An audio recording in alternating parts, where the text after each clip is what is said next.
Halo Bapak Ibu Saudara-saudari sekalian serta teman-teman. Perkenalkan, nama saya Yelsi Natalia PK, mahasiswa profesi Fakultas Keperawatan Universitas Katolik Widya Mandala Surabaya. Pada kesempatan hari ini saya akan melakukan penyuluhan mengenai rematik. Waktu yang saya butuhkan kurang lebih untuk video ini kurang lebih 30 menit. Langsung saja ke materinya ya.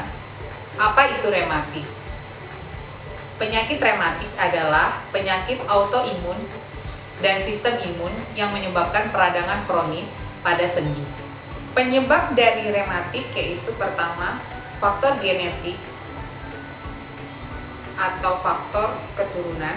Yang kedua, reaksi inflamasi atau peradangan pada sendi dan seluruh tendon yang ada pada sendi. Kemudian faktor rematiknya sendiri, yaitu tadi karena adanya penyakit autoimun dan sistem imun yang menyebabkan peradangan.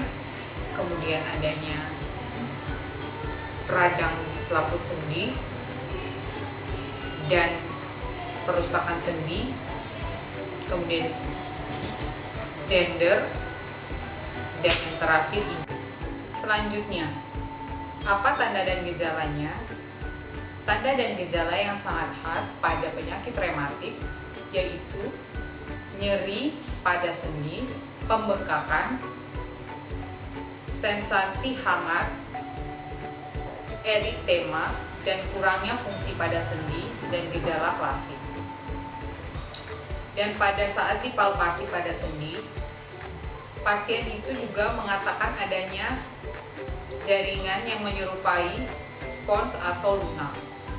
Kemudian terdapatnya cairan yang biasanya berada di daerah sendi dan meradang atau inflamasi.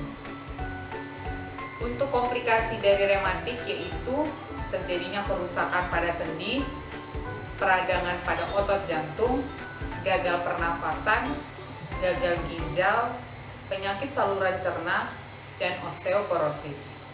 Selanjutnya, bagaimana sih pencegahan untuk rematik? Yang pertama, lakukanlah aktivitas fisik. Contohnya lari pagi, senam, atau apapun itu. Kedua, lindungi sendi.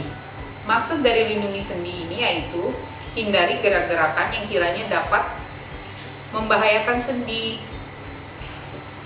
Yang ketiga, menjaga berat badan. Yang keempat, atur pola makan. Khusus untuk rematik ini, makan makanan yang mengandung vitamin C, D, dan kalsium. Lemak dan yang banyak mengandung asam lemak omega 3 juga dapat mengurangi peradangan sendi. Yang kelima yaitu berhenti merokok. Dan yang terakhir yaitu mandi dengan menggunakan air hangat.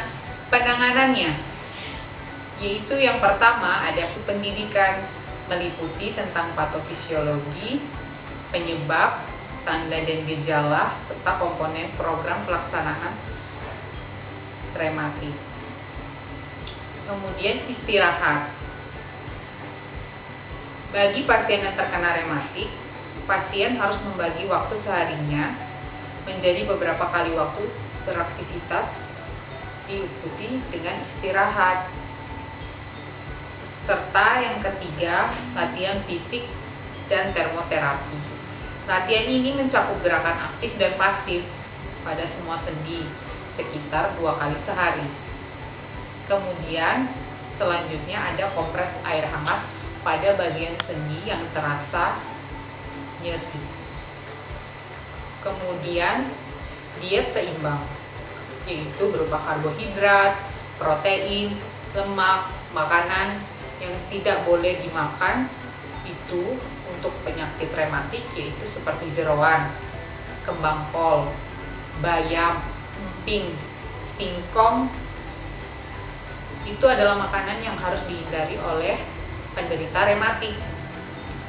Makanan yang boleh dimakan seperti tempe, tahu, daging sapi, daging ayam, sayur kangkung, buah-buahan, nasi, dan susu. Terapi pengobatannya yaitu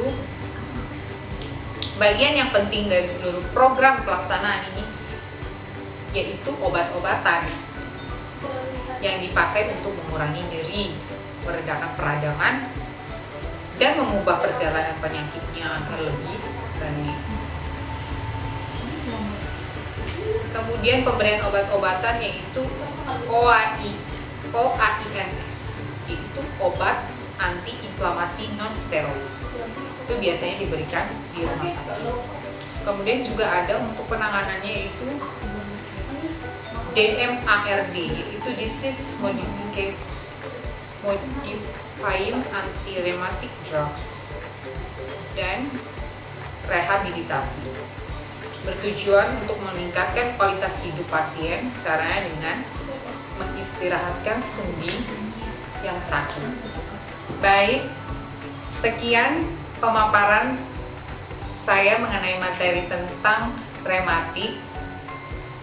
Terima kasih atas perhatian Bapak Ibu Saudara-saudari sekalian. Saya mohon maaf jika ada salah kata. Sampai jumpa lagi.